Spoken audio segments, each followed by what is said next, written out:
Snickers Seasoning Blend. You've seen it on the shelves, but what do you do with it? After seeing the Snickers seasoning mix for a while on the grocery shelves, I decided to give it a try. After an online search, there is very little information on how to use it and how much. The big secret is you have to use plenty of it. I have developed 3 recipes to get you started. 2-ingredient candy bites, a smoothie, and hot chocolate. Now my first recipe was a combination of my 2-ingredient candy recipe with the Snickers seasoning mix and dry roasted peanuts. Okay, we start with 3/4 of a cup of the Snickers seasoning mix and 1 can of sweetened condensed milk. We're going to mix these two together and let them set for 30 minutes. Now be sure and use a large bowl or pan. Now while that powder is setting in the milk, I'm going to weigh up 18 ounces of vanilla flavored melting wafers or chips, or that's about 3 cups. I'm going to prepare my double boiler. This can be a smaller pan with water that your bowl was set on top of. Then I'm going to line 2 large sheet pans with waxed or parchment paper.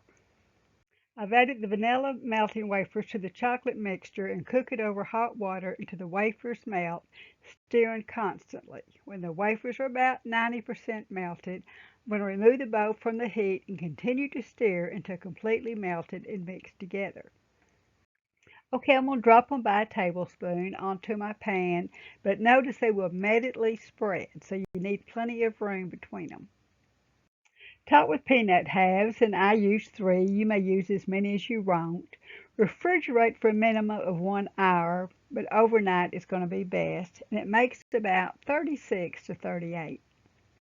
Now optional, you could drop them into mini paper cup liners as I did with the orange spice candy.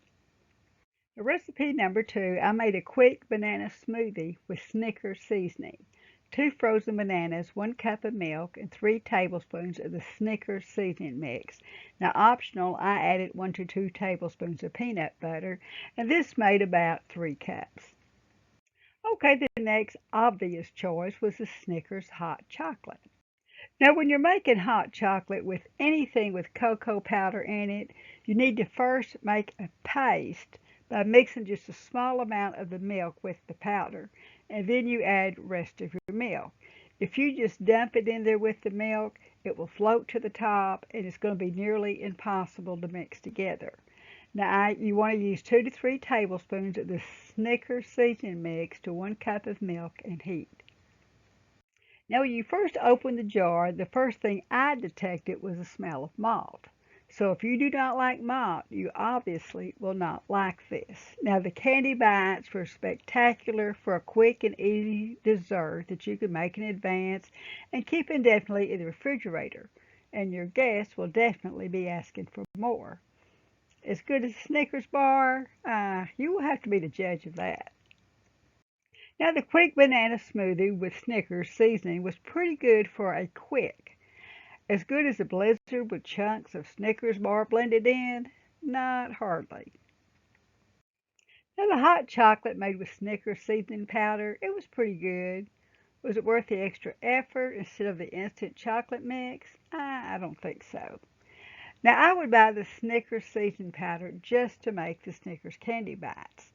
I would not buy the Snickers seasoning blend for making hot chocolate or just to make the quick and easy banana smoothie. If I make the candy bites, I'm going to have plenty left over to make the smoothie.